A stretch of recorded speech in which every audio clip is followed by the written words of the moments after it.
The mind is creating consciousness. And the word the mind almost sounds like, well, there's just one mind. And I go, that is the failure. There are two minds.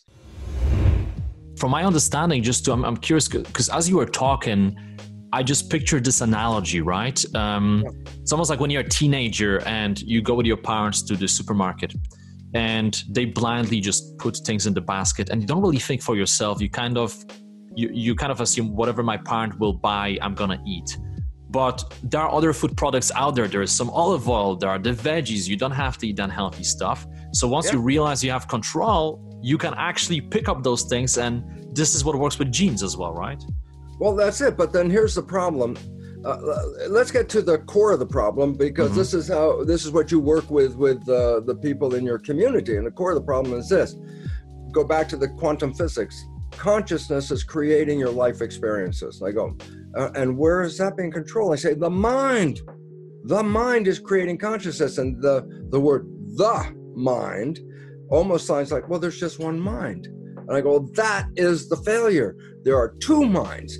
They are interdependent. They work together, but they have different functions, and they learn in different ways. And that's where the problems come from. Because the function of the latest evolution of the brain is right behind your forehead, prefrontal cortex in neuro terms. This is the seat of the conscious mind, which is making you unique from any other human. The conscious mind was makes you unique. The conscious mind is connected to your personal identity, your spirit. And all of a sudden I say, spirit, I go, okay, let's go back to physics, your field, because field and spirit are the same words. And so I say, why is it important? Your conscious mind is you, and it's creative. Conscious mind is creative. So if I ask you a question, I say, tell me what you want out of your life. And you give me a story. Oh, I want to be healthy. I want to have great romance. I want to have a great job. I go, that's creative thinking. That's where this comes from, okay? And then I say, well, but there's also another mind. It's a bigger part. It's called the subconscious. So conscious is the creative mind connected to your spirituality. Subconscious, below conscious, is a programmed database.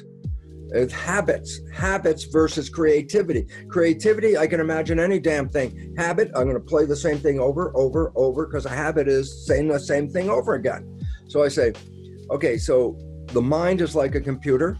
It's not like a computer. It is the most advanced computer on the planet, and humans can't even come near it yet. And I go, the mind is a computer, fact.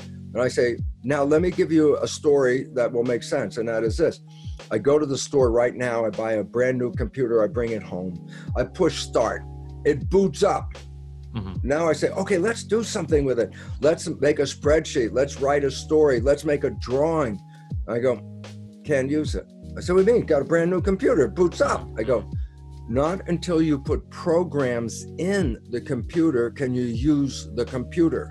And you have to have programs in there before you can engage the computer. So I say, so what? I say the child's brain is a developing computer. In the last trimester, the last 3 months in gestation, the fetus brain boots up. It's working, it's on, but guess what? If there's no programs, it can't use the damn computer. I said, well, how do you get a program? I said, well, you have to find it somewhere and then download it. I said, well, how do you do that? And I go, a child's brain for the first 7 years is predominantly not working in the vibration of consciousness. You say, okay, first vibration of consciousness? I say, yeah, put wires on your head. It's called electroencephalograph. It reads the vibration, the electrical activity of the brain. There are different levels of vibration. Consciousness is up here. But before age 7, the brain is operating below consciousness down here called theta. Theta is a vibration that is reflected as imagination. When a child is in theta, they can mix the real world and the imaginary world together.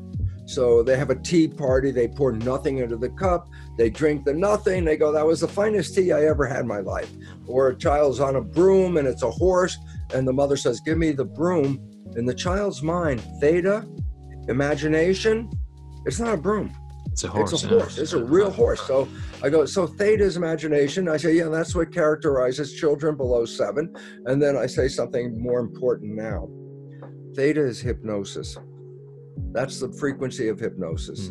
I go, so why is it relevant? Because the information that you are observing is not going into the conscious mind. It's going into the subconscious mind. So our experiences are downloaded as experiences, which we call programs, okay?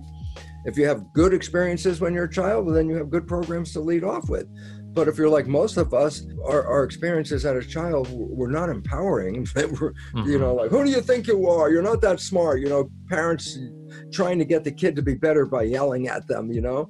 And I go, a child under 7 is not thinking, it's just recording.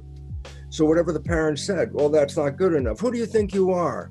All those criticisms, I say, a child isn't thinking, oh, I'm not doing well. No, I'm just recording. Who do I think I am? I'm not worthy.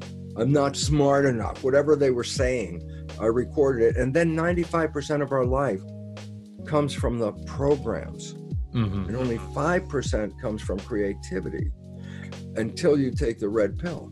And then guess what? Now the programs don't run and creativity is the controlling factor. I go, oh, for the first time in your life, your creativity is actually going to be manifesting.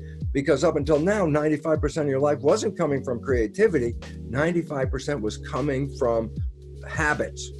And now the subconscious gets a bad rap. I just want to clear that up. It's like, I think it's one of the most amazing things in the world.